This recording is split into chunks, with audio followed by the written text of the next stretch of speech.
कारगिल विजय दिवस पर मैं सभी वीर शहीदों और वीर सैनिकों को श्रद्धापूर्वक नमन करता हूं। साथियों, आज का भारत अपने वीरों को सिर्फ याद ही नहीं करता, बल्कि नई पीढ़ी तक उनकी गाथा भी पहुंचाता है। इसी भावना से इस वर्ष में विशेष शौर्य विजय यात्रा निकाली गई है। 14 जुलाई को दिल्ली के नेशनल वॉर मेमोरियल से शुरू हुई यह मोटरसाइकिल यात्रा द्रास के करगिल वॉर मेमोरियल तक पहुंचेगी। इसका संदेश है one ride, one nation, one salute. ये यात्रा हमें याद दिलाती है कि राष्ट्र के लिए दिया गया बलिदान कभी भुलाया नहीं जा सकता। साथियों, आज भारत अपने सैनिकों के साहस के साथ साथ अपनी तकनीकी क्षमता को भी लगातार मजबूत कर रहा है। कुछ दिन पहले भारतीय नौसेना में INS महेंद्रगिरी शामिल किया गया। यह आधुनिक जंगी जहाज भारत में ही डिजाइन किया गया है, भारत में ही बना है। इसमें 75% से अधिक स्वदेशी सामग्री का उपयोग हुआ है। यह आत्मनिर्भर भारत की बढ़ती शक्ति का प्रतीक है। इसी महीने DRDO Pinaka long range guided rocket का भी सफल परीक्षण किया। इस सफलता के पीछे हमारे वैज्ञानिकों और इंजीनियरों का सामूहिक परिश्रम है। 2-3 दिन पूर्व ही DRDO ने कुशल मिसाइल का भी सफल परीक्षण किया है।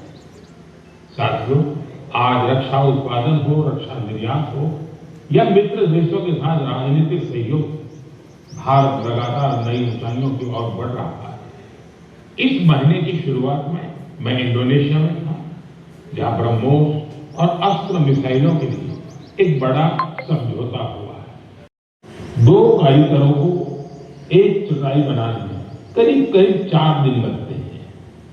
यह चटाई अनूठी भी है और इको फ्रेंडली भी है। एक बड़ी खासियत यह है कि आपको गर्मियों में इससे ठंडक मिलेगी और सर्दियों में गर्माहट। पहले ये कश्मीर के हर घर में दिखती थी, लेकिन पिछले कुछ वर्षों में इसका उपयोग कम होने लगा था। ऐसे में श्रीनगर के गुलाम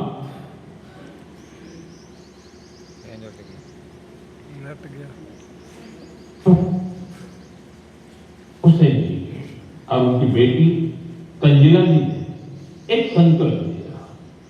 दोनों बहू क्राफ्ट की परंपरा को एक नया जीवन देने में जुट गए। गुलाम हुसैन जी बहुत ही साधारण परिवार से आए। उन्होंने इस काम में कई तरह की चुनौतियां भी आई, लेकिन बहू के संरक्षण का उनका संकल्प अडिग था। देखते ही देखते उनके इस प्रयास से बहुत सारे लोग जुड़ते चले गए। गुलाम हुसैन जी ने इस कौशल को खूब बढ़ाया। अपने मिशन में उन्हें स्थानीय स्तर पर सरकारी सहयोग भी मिला। आज तेजी से लोकप्रिय हो रहा वहू देश के अन्य हिस्सों में भी पहुंच रहा है। मुझे इस प्रयास से जुड़े सभी लोगों पर बहुत गर्व है। आज हम सभी का लोकल प्रोडक्ट पर जोर है।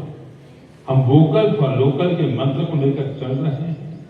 ऐसे में कश्मीर का वहू भी आपके घर का हिस्सा बने, इस पर एक बार जरूर सोचिएगा।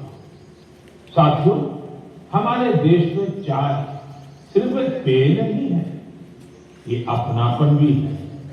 सुबह की शुरुआत हो, दोस्तों की मुलाकात हो या परिवार के साथ कुछ पल बिताने हो, चाय हर मौके का हिस्सा बन जाती है। वैसे तो आप भी भली भांति जानते हैं, मेरा चाय से रिश्ता